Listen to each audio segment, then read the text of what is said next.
Let's go and see together how to make Lubia Polo with black-eyed peas. This traditional and very delicious dish can be made with chunks of meat, ground meat, or chicken. In this tutorial, the dish is prepared with chicken. First, take 1 cup of black-eyed peas that you soaked for 24 hours and change the water several times to remove all the gas, and put them in a suitable pot with water. For every 2 cups of rice, you need 1 cup of beans. My measuring cup for rice is a French-style mug with a handle. So I also used the French-style mug with a handle to measure the beans. Close the lid. Turn the heat up high at first so the water in the pot comes to a boil faster. Let it cook for 2 hours. In the next step, while the beans are cooking, put 1 chicken breast in a suitable pot with water along with 1 onion, 3 cloves of garlic and 2 sticks of cinnamon. Next, it's time to add salt and spices as needed.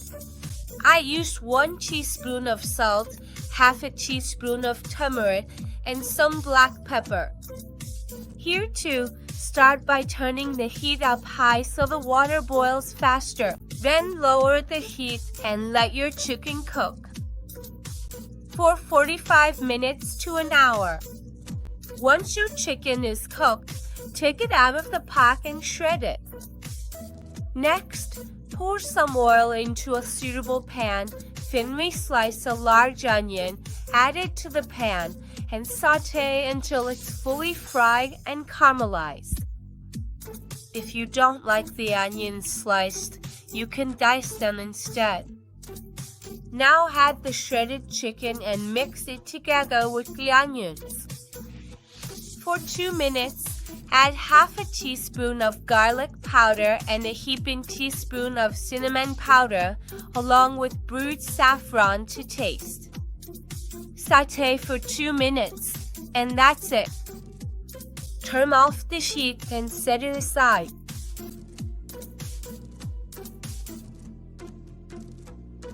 Next, pour some water into a suitable pot and add your 2 cups of rice, which you soaked in water and salt a few hours earlier, into the boiling water to give your mixed rice a more vibrant color. If you like, add a teaspoon of turmeric and mix it in a bit. In general, for mixed rice dishes, the rice should be drained while it's still a bit firm, so keep this in mind to prevent your rice from becoming mushy.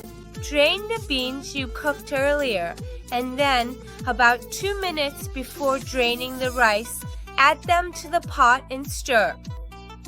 Unfortunately, the video of fully cooking the beans and adding them to the pot wasn't recorded, but I've explained all the details thoroughly. Drain your rice.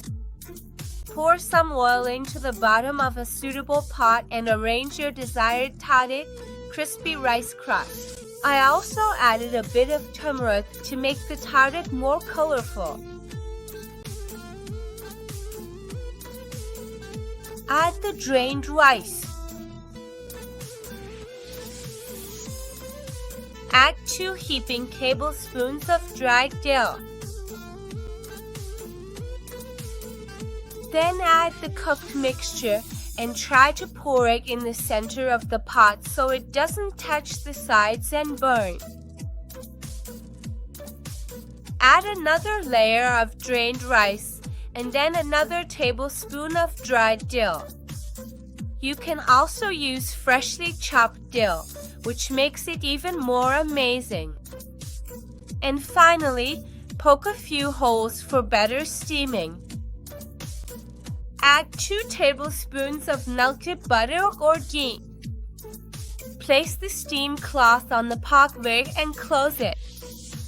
Put the pot on relatively high heat. just for 2 minutes.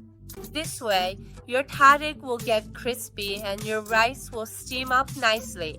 After 2 minutes, make sure to turn the heat down very low and let it steam for 45 minutes, or at most 1 hour on very low heat.